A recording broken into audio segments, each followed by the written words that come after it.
Chapter 37 Owl. After the death of Karna, I didn't want to climb the hill again. I was no longer interested in the war. I didn't want anyone to realize this, so I continued to go up there. But once there, I would lie on the ground and close my eyes and try to send my mind far away. I realized now that the main reason I had accepted the gift from Vyasa was for the opportunity to watch Karna the way I never could in real life, to decipher the enigma that he was. Now I understood him, his nobility, his loyalty, his pride, his anger, his uncomplaining acceptance of the injustice of his life, his forgiveness. But the weight of this knowledge that I could not share with anyone was crushing me. We had hoped that with Karna's death the war would end, but Duryodhan refused to give up. How could he? As he declaimed to Ashwatthama, the only friend he had left after Karna's fall, having been emperor of the earth, having tasted life's pleasures to the full, having stamped on the heads of my enemies, how can I now go with joined palms to my hated cousins, begging for mercy? For once I understood him and agreed. Any end other than a death by battle would have been an anticlimax to the Kaurava prince's furious life. I shut my eyes, but, as I had feared, the sight did not release me.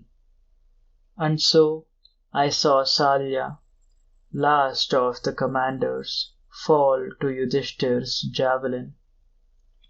With his final breath, he sent a blessing to his nephew, not knowing that in doing so, he burdened him further with guilt.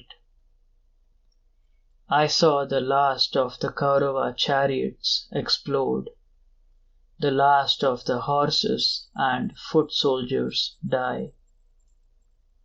Now only 4 warriors were left: Duryodhan, Kripa, Kritavarma, and Ashwatthama. The wounded, heartsore king entered a lake, chanting a mantra that would allow him to rest underwater for a time.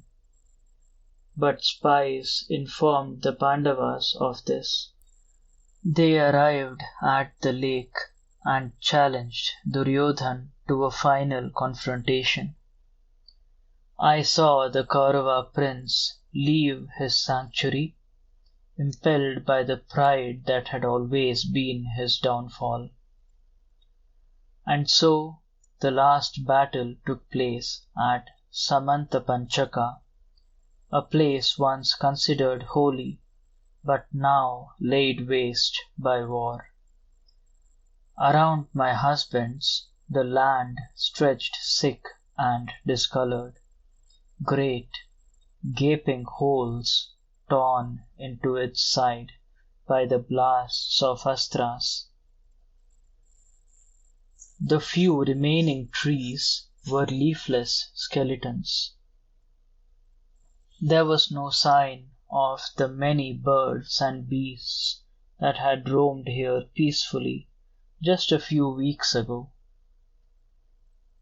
Only vultures sat on dead branches, waiting in eerie silence.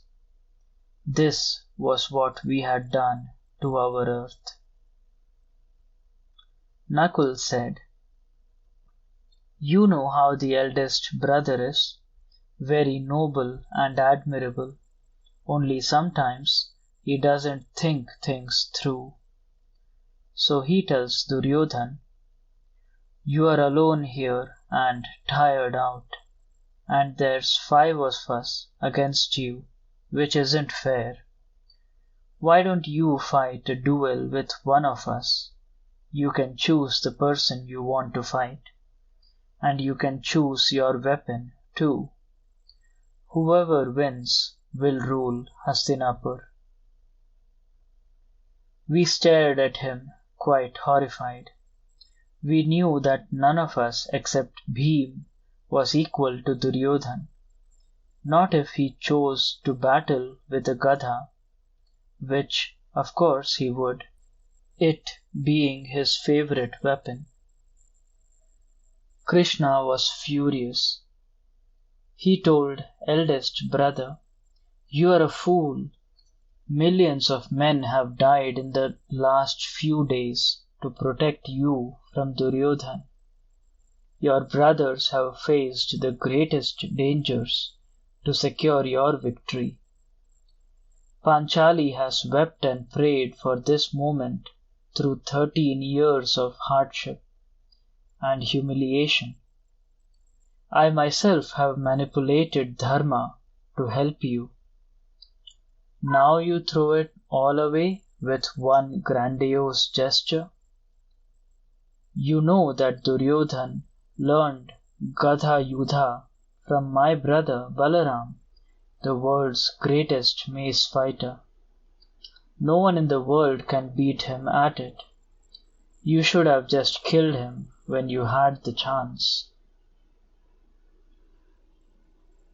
Things could have gone really badly, but we were saved by Duryodhan's arrogance.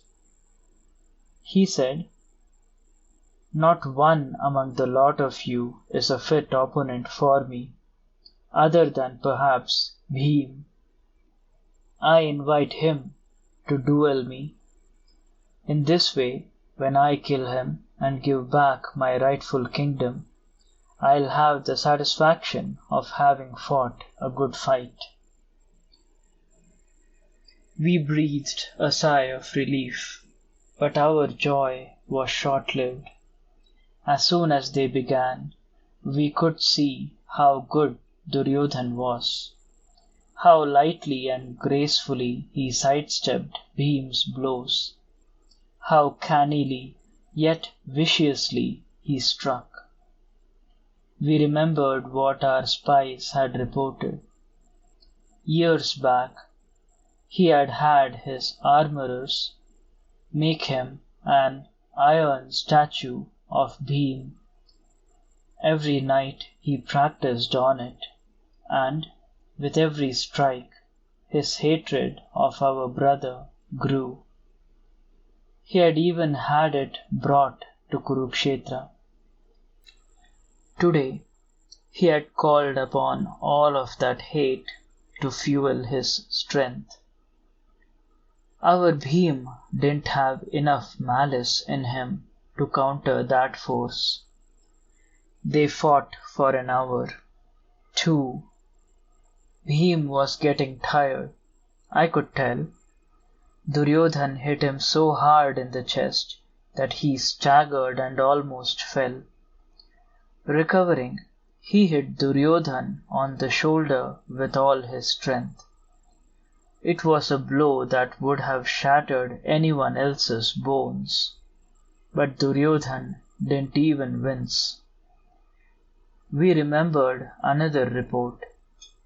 Before the war started, his mother, Gandhari, asked him to come before her naked. Out of modesty, though, he wore a loin cloth. She undid her blindfold and sent the power of her penances into his body, making invincible whichever part her eyes touched. What chance did Bheem have against that? Even Krishna was looking worried as he watched the fight. He whispered something to Arjun, who caught Bheem's eye and slapped his thigh. The gesture, it looked familiar. Then it came back. That shameful day in the Sabha when Duryodhan had bared his thigh and invited you to come to him. Bheem's oath that he'd take revenge. And he did. He barreled ahead, thrusting his Gadha at Duryodhan. Duryodhan jumped high to evade him, but Bheem had been fainting. He whirled and struck, catching the tops of Duryodhan's thighs, and, with a sound like a lightning crack, broke them. The duel was over. We were delighted but dismayed as well. Bheem had violated the most important law of Gadha Yuddha, hitting Duryodhan below the navel. There were sure to be consequences. Indeed, the skies grew dark. The earth shook. You must have felt it, even here in the woman's tent. Balaram, did I tell you he had joined us? Was livid. He came after Bheem, threatening to kill him, and stopped only when Krishna grasped his arms and begged him to calm down. Before he left, he told him, "Because you cheated so despicably, Duryodhan will be glorified and remembered as the best of fighters. He will reach heaven, whereas you'll face everlasting shame." Bheem lowered his head in deference to Balaram, but his back was stiff with stubbornness. He said, "I stand by my action. I did it for Yudhishthir, whom Duryodhan cheated of his heritage, and for Panchali, whom he insulted the way no woman should ever be. What kind of man would I be if I hadn't kept the vow I made for her?" What did Krishna have to say to all this, you are asking? When Duryodhan cursed him for teaching us the unfair tricks by which we won the war, he smiled and said, "I take care of my own in whichever way possible." The moment when Panchali gave up struggling with Dushasan and called on me to save her, in that moment your death warrant was signed. If there's sin in what I did, I'll gladly shoulder it for her sake. What happened? Why are you crying? Did I say something wrong? Now you're laughing. Ah, woman, I'll never understand them.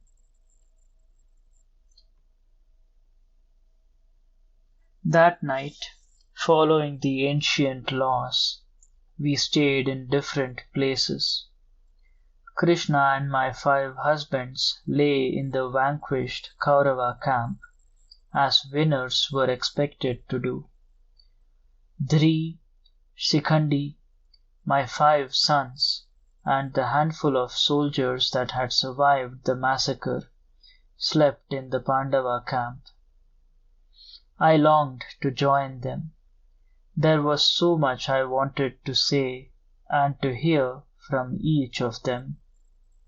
Above all, I wanted to touch my boys, to feel their arms and legs and faces, to run my hands over their wounds. Only then would I fully believe that the horror of this war was over and that they had survived it. I swore that I would be a better mother from now on, giving them all the attention they desired, repairing the relationship I had sadly neglected these past years. But for one more night I had to be patient and remain in the woman's tent.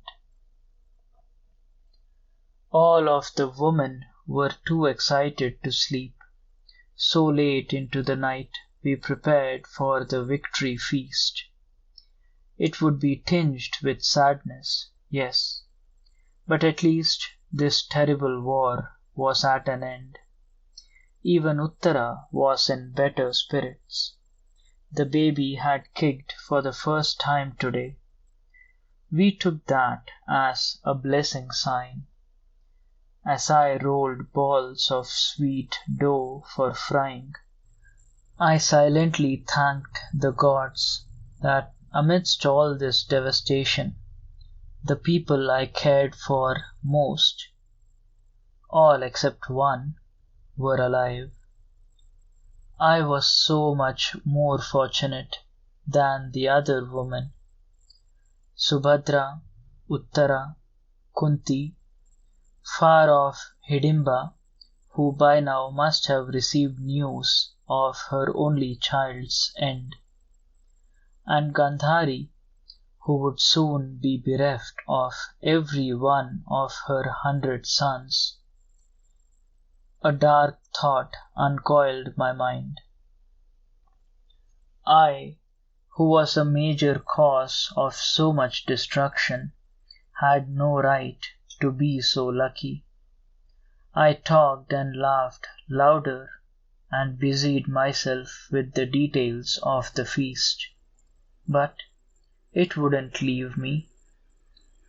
When at last I went to bed, I was overtaken by a dream unlike any I'd ever had. In it, I was transformed to a man. Who it was I didn't know, though I could feel his hopeless rage. Was it Duryodhan? No. I moved, slithering on my belly through the night to avoid detection. I made my way across a barren plain to a broken body and wept over it. It was the Kaurava prince, my prince, barely alive, still in agony. How unjustly had he been reduced to this pitiful state? I promised him revenge. That word so familiar on my parched tongue, and crept to the base of a tree in a frenzy of thought. I had no army, no chariot, no horse, no father to guide me. Ah, they had butchered him. My 2 companions, wounded as I, overcome by exhaustion, slept beside me. But despair would not let me rest. I stared into the tangle of branches overhead, where I could see a nest of sleeping crows. As I watched, an owl materialized in the dark sky. It swept down, its wings like smoke. Where had I seen it before? It was silent as the death it brought. It killed every crow in its sleep, then disappeared into the satisfying fog. I clenched my jaw in glee. I knew what I must do. I shook my companions awake. When they saw my face, they feared I had gone mad. "Be calm, Ashwatthama," they begged. But it was not a time for calmness. I told them my plan. By the horror of their eyes, I knew it was good. They resisted, but I reminded them of our oath to our prince. When I led the way, they followed, and I knew they would obey. I awoke in the woman's tent, screaming and thrashing. Failing to calm me, my attendants ran to fetch the other queens. Kunti declared I was possessed by an evil spirit and called for red chilies, which she burned over a flame, making us all cough. Subhadra splashed water on my face and chanted prayers. Uttara watched from the doorway, her arms wrapped around her belly, disquiet on her face. I pushed past them all, not caring that I was still in night clothes, and shouted for a chariot, for the guards to come with me. My face must have convinced them of my urgency, for they rushed to fetch their weapons. Even Kunti fell silent, but it was too late. The night mists were lifting. I had wandered too long in the maze of the dream. When we reached it, the Pandava camp was ablaze. A few servants ran here and there, wailing, trying to drag out bodies. Our guards put out the fire and helped assemble the dead. They brought a man to me. He fell at my feet, gibbering with terror. Through soot and bruises, I recognized him. Dhri's charioteer. Dhri had told me once I'd trust him with my life. Through the carnage of Kurukshetra, he had managed to keep my brother safe. He told me that Ashwatthama had crept into the camp and overpowered my sleeping brother. When Dhri begged him to give him a chance to die fighting, he had laughed a maniac's laugh and started to strangle him. Choking, my brother had entreated, "At least kill me cleanly with a weapon and give me an end that's fitting for a warrior." Ashwatthama replied, "What end can be more fitting than this for a man who killed his guru when he had dropped his weapons? I'll make sure you die in a way that will ensure your passage to hell." He kicked my unconscious brother until he was dead. He was strong and bloodthirsty as a Rakshasa, the man cried, and like them he struck silently at night. By the time we realized he was in the camp, he had already killed your brother, Shikhandi, and all 5 of your children. If only he had killed me too. My ears refused to hear any more. Or maybe it was my mind that stopped. I walked to where they had laid the bodies. Dhri's face was so swollen and discolored with bruises. At first I couldn't recognize him. I sat and placed his head on my lap. I asked the guards to place my dead children around me, to bring Shikhandi. His long hair had been torn from his head. I ran a hand over his lacerated scalp, too numb to weep. My sons' mouths were O's of blood, open as though they were still screaming. A part of me screamed too, but without sound. Why should this happen to me now? After all the other things I had suffered already, just when I thought my troubles were finally over. But a part said, "She who sows vengeance must reap its bloody fruit." Have you not had a hand in turning Ashwatthama into the monster he is today? But the largest part of me refused to believe what I saw, what I touched. It waited for them to disappear the way dream images do in the morning.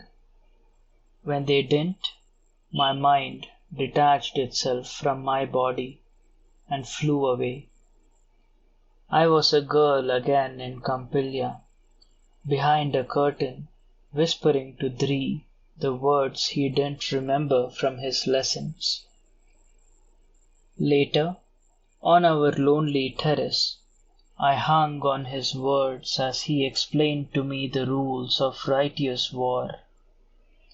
I watched Sikandi walk across the marble floor of my room toward me.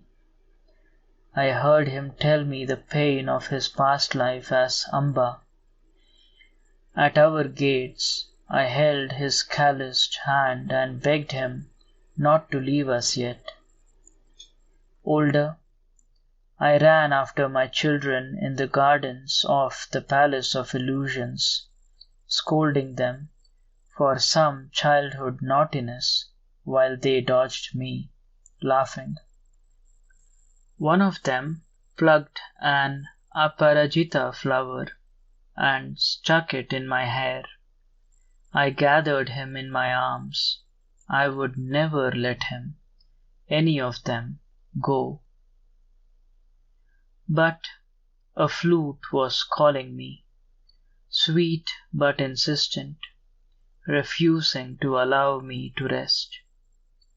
I cried to be left in peace. I was too weary. The world was too hard, but its haunting notes snared me and tugged me back across a chasm. When I awoke, is awoke the word I'm looking for? Krishna was passing his hands over my face. Be strong, he said. Such is the nature of war, and you are not the only one to feel its lash. As a winner, you can't take the easy way of oblivion. Many responsibilities will be waiting for you. We'll speak of this again, but for now, I must leave you. Bheem has already gone in pursuit of Ashwatthama. Arjun and I must help him, or else Ashwatthama will kill him too. In this way, the chariot of vengeance, which requires no horses or wheels, rolled on. They found Ashwatthama by the Ganga, where he had fled after informing the dying Duryodhan of what he had done.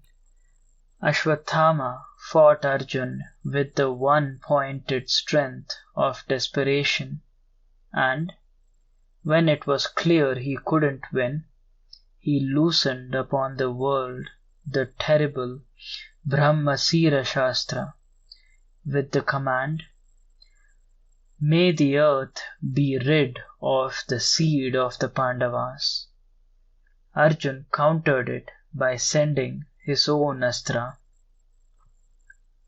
Vyasa writes, as the two flames coursed along the sky, oceans began to dry up and mountains to crumble. Men and beasts screamed their terror, for the fabric of the world was about to be ripped apart. Watching from the edge of the tail, I was forced to intervene, though that is not my preference. I stepped out between the flames and raised my hands. By the power of my penances, for a moment the astras were rendered immobile. I chided the two warriors for forgetting themselves and their responsibilities toward the earth goddess. I demanded that they recall their weapons. Arjun obeyed, but Ashwatthama, the tainted, as he would be known from now, no longer had the power to pull back his astra. As he gabbled useless chants, it aimed itself at the unborn child in Uttara's womb. In the woman's tent, they saw the sky begin to burn. The air grew too hot to breathe. They didn't know what came at them, or why. Subhadra threw herself in front of Uttara. Uttara, who carried within her the only hope of the Pandavas, and cried out to Krishna. The last thing she felt before fainting was a wall of misty coolness around them. And Pariksit, whom Yudhishthir would place on the throne of Hastinapur 36 years later, was saved. When Bheem returned, he placed in my hand Ashwathama's most precious possession, a fabled jewel that had been set in his forehead in the golden days of his life by the gods. It had the power to protect its wearer from weapons, disease, hunger. I stared at the gem as it sparkled many-hued in my palm, its edges blood-stained because Bheem had torn it from him. Once I would have felt delighted at having acquired an object so unique. I would have placed it in a position of pride in the palace of illusions. Today, it held no more meaning than a lump of clay. Worse, each of its shiny facets seemed to hold the face of one of my loved ones in the throes of death. I wanted to fling it from my sight, but I knew that Bheem had fought hard to wrest it from Ashwathama, hoping to console me. To please Bheem, I gave the jewel to Yudhishthir and told him to wear it in his crown. He took it, but on his face was a strange lassitude, and I could see he accepted it only because he thought it would bring me satisfaction. I grew lightheaded. It seemed that time rippled around me like wind on water. I saw that this was how we would live out the next decades, dragging ourselves from one expected action to the next, hoping by meticulous duty to bring each other some small measure of happiness. But the comfort that duty proffers is lukewarm at best. Happiness, like a mischievous bird that hops from branch to branch, would continue to elude us. Duryodhan's last words to Yudhishthir echoed in my ears. I am going to heaven to enjoy all its pleasures with my friends. You'll rule a kingdom peopled with widows and orphans, and wake each morning to the grief of loss. Who's the real winner then, and who the loser?